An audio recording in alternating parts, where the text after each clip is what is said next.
My name is Ramsay Michael McDermid. Ramsay spelled with S-A-Y, not E-Y. And I was born in Mankato, Minnesota on 26 October 1939. Parents were George Ramsay McDermid and Myrtle Jeanette Culseth. Dad was a descendant of Scot and German and English immigrants from Eau Claire, Wisconsin, and he and Mom, who came from a Norwegian immigrant family from North Dakota, they were both students at Mankato State College, I think in teaching degrees, although I'm not sure about that. And what did they do for a living? Well, at that time they were in school. Later, Mom taught school in Michigan, and Dad was a administrative person with the Works Project Administration just after the Depression. And then he joined the Navy and was discharged after about 4 or 5 months for a sinus condition. And he came back and got a job with the U.S. Army Corps of Engineers as a personnel person on Garrison Dam construction in North Dakota. So we all packed up and moved to Fort Lincoln, North Dakota. Dad was kind of low on the totem pole there, so we were assigned the last house in Officers Row. And that house had been an old jailhouse for German and Japanese internees during the war. And these internees that did not behave themselves were incarcerated there for a while. And when we lived there, they had jackhammered out the cell blocks. The bars were still on the door. And I recall seeing a carving in a windowsill with a German name on it, presumably from one of the German POWs. These POWs, the Germans, were interned, is that the right word? Yeah, interned because they were on ships that were caught in U.S. harbors when war was declared. They weren't necessarily Nazis, although some were, but many of them were just seamen. And actually, many of them kind of ended up liking the U.S., and they stayed after the war. Mom was to some extent, a typical stoic Norwegian. You could tell when you were in trouble because of the facial expression, but not much by voice. Dad, on the other hand, was more outgoing, of mostly Scottish descent, and more voluble. And they seemed to get along well. I just recall one instance where they, when we lived in Clawson, Michigan, a little later, where they closed the bedroom door and spent the whole morning in there. So what they were talking about, I don't know. Probably don't want to know. Well, I have 3 siblings, or had. Bruce, my next brother, was 3 years younger, and he passed away in 2000, I think. Then he was quite outgoing and hail fellow, well-met kind of guy. The next was Jean. She was 3 years younger than Bruce, and Jean was more the silent type, more like her mother. I recall once when we had a family reunion out here in Colorado that Jean's husband, Steve, said that they drove all the way from Michigan to Colorado and she did not say a damn word. So that was her. The youngest guy is George.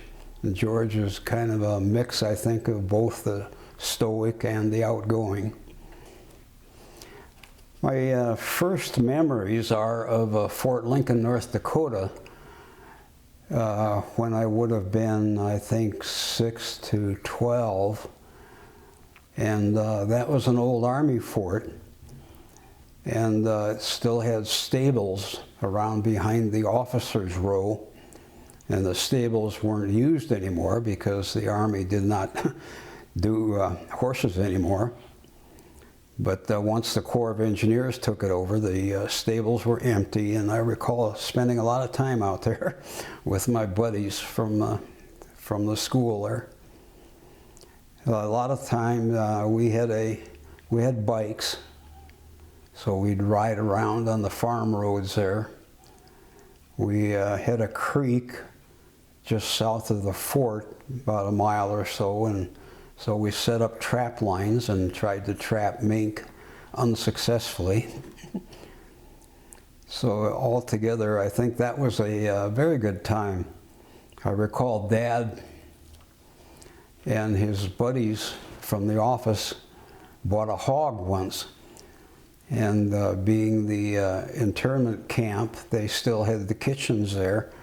So they got the stainless steel table and cut the hog up and ground their own sausage and pork chops. And I recall watching that. I don't think they let me help, but that was a good time. I don't remember any particular games. Some of the kids had BB guns, so we shot at each other. Not too appropriate, but they flooded a field and we had an ice skating rink. We had a swimming pool. We all learned to swim. We had baseball games. Not the kids, but the adults played softball, and we would watch that.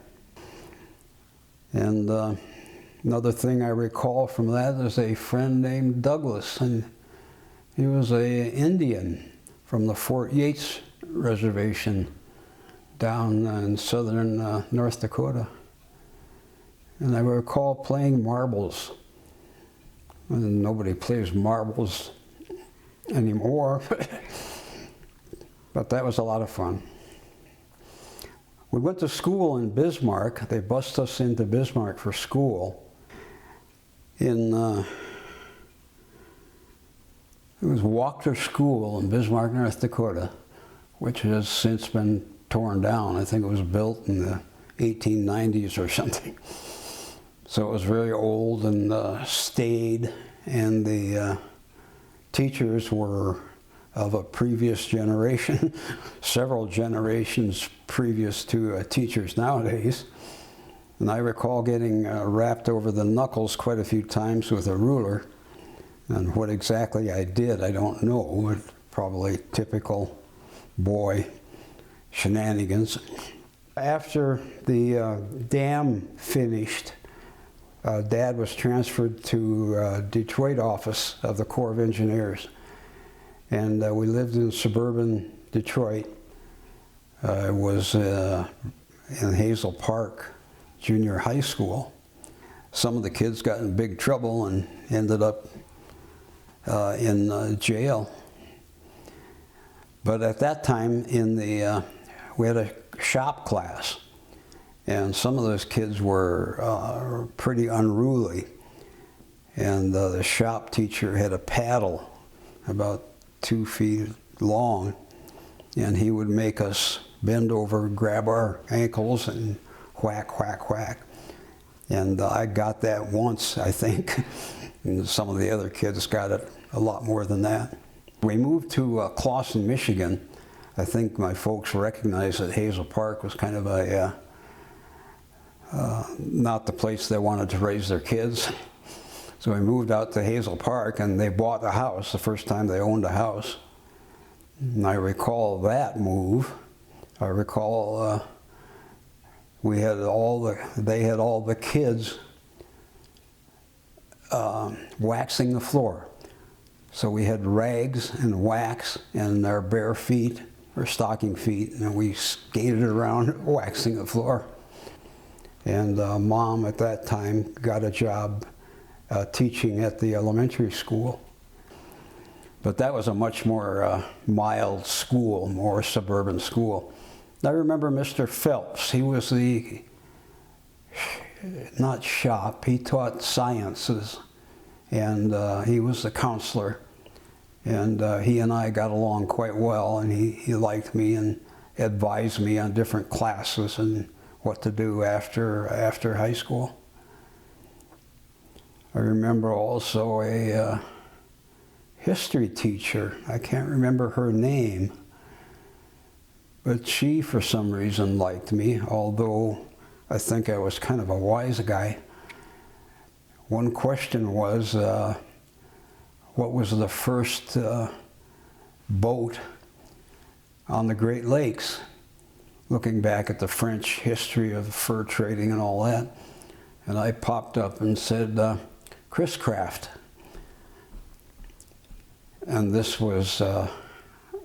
cracked up the whole class, of course, and including her. But she was very forgiving. Gave me an A anyway, as I recall. Did you have a bully? I don't recall anything in particular like that. Or maybe I was kind of numb and just didn't know I was being bullied. In Fort Lincoln, we were all about the same age, so running around together and same size and background. In Clawson, the same thing. Nobody bullied anybody that I know of.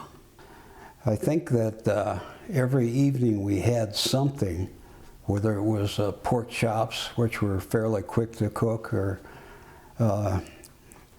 scalloped potatoes, which were quite popular at the time, and one doesn't hear about those so much anymore. And on weekends, we would have baked chicken or a pot roast. And those were probably my favorite meals on weekends. Did your mom or your dad teach you to cook anything? I don't recall them doing that. And I don't know why. I guess we all helped in the kitchen with different things, but nothing exceptional for cooking. You know, Dad was in charge of the pot roast and Mom was in charge of the chicken, and that's what they were going to do. Did you have any girlfriends? Yes. The major one was a girl named Claudia, and she lived in Clawson also. She was a couple of grades behind me, I think, in high school. And I took her to the prom, I think, twice. And she had an interesting life. She lived with her grandmother. I guess the grandmother liked me, or else we wouldn't have been dating. And so we'd go to dances occasionally. You know, the rock and roll era was just starting, so that was a lot of fun. I do remember some of those old, early to mid-50s rock and roll songs. Take out the papers and the trash, or you don't get no spending cash. That was Bill Haley and the Comets, I think. Were you like super into it? Were you excited with rock and roll? Yeah, I did like that. My parents liked classical music, and I think that ended up rubbing off on me in later years. But at the time, rock and roll. And now that I think about it, got into country music also. There was a country radio station called WCKY in Cincinnati, Ohio. And they played all the country songs with the old artists. First job was a paper route in Hazel Park. And that didn't last too long because we moved to Clawson. Once in Clawson, and I was a teenager, I caddied.